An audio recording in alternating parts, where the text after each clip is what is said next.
Dear students, from this module onwards, we are starting the computation, measures of central tendency or averages. And please remember that these computations we are using for further calculations. So this is very important. Now, first we will learn what is measures of central tendency.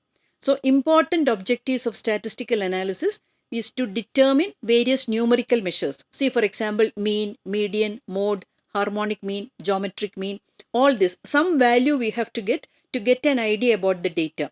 So these measures will describe the inherent characteristics of a frequency distribution. See, for example, median of 10 observations is 5. That meaning median will denote the middle value of the observation. So we will get some idea. So these measures are called the averages. So the average will describe the frequency distribution. Now the computed value will give a single numerical value, whether it's mean, mode or median.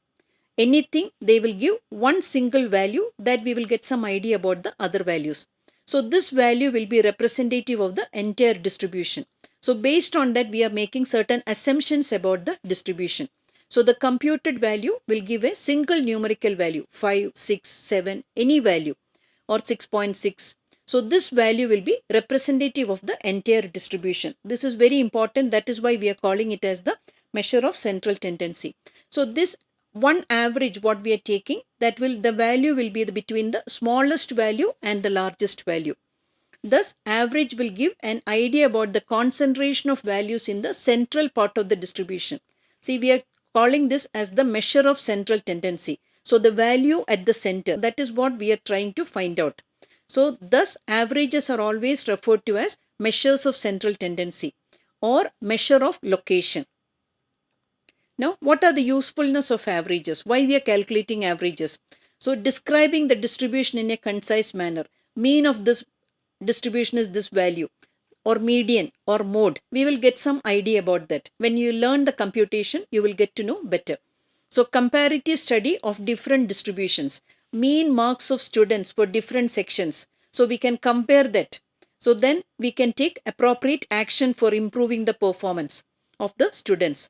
Third point is for further statistical computations, correlation, regression, skewness. We will be using mean value or median value for computation.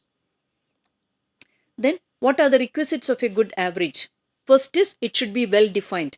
When we will learn that, we will see that proper tabulation is there and proper formulas are there for the tabulation. So second point you have to remember, it should be easy to understand and calculate even for a non-mathematical person.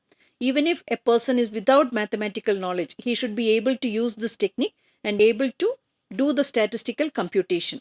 Then it should be based on all observations. You cannot leave the extreme values.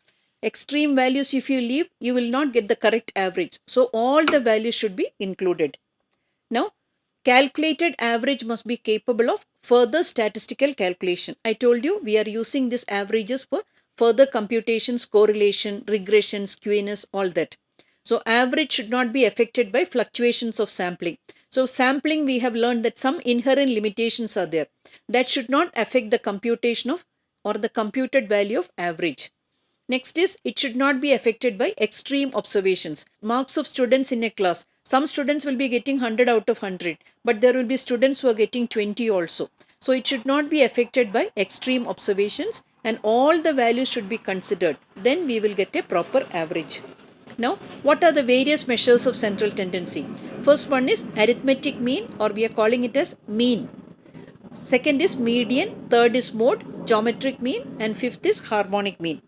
Now, what are the limitations of an average? If it has got usefulness, it has got limitations also.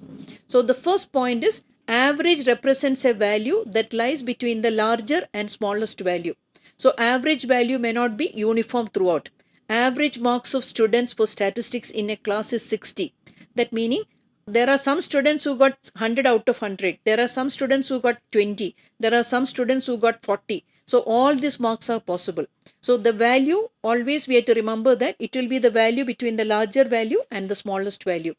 Second point is average has to be properly interpreted. Otherwise we may jump into wrong conclusions. When you're getting the average marks of students, so then we have to remember that there are students who are getting distinction, there are students who are getting first class, pass percentage or fail students. So we have to make the proper interpretation. Third point is an average may give us a value that does not exist in the data. See, for example, if you take in values 100, 300, 250, 50 and 100, total is 800. So 800 divided by 5, you are getting 160. But the value 160 is not there in the observation. So this is another limitation. We may get an average which is not there in the distribution. Next point is average will give unrealistic value. For example, if you are taking average number of members in a family or in the household, if you are getting a value 4.8, you know that human beings cannot be in fractions. It can be only exact values are possible. So this is another limitation. Seventh point is measures of central tendency cannot give any idea about the formation of the series. If you compare two series, I have given series A and series B. The values are different, 250, 270, 290, 310, 280. Total is 1400. Series B 400, 500, 120, 178, 202. Total is 1400.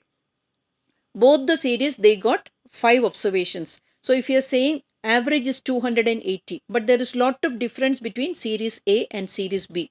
So that is the last limitation. Both the series may have the same average, but they differ widely in the composition of the series. So this is what I want to explain in this module. Thank you.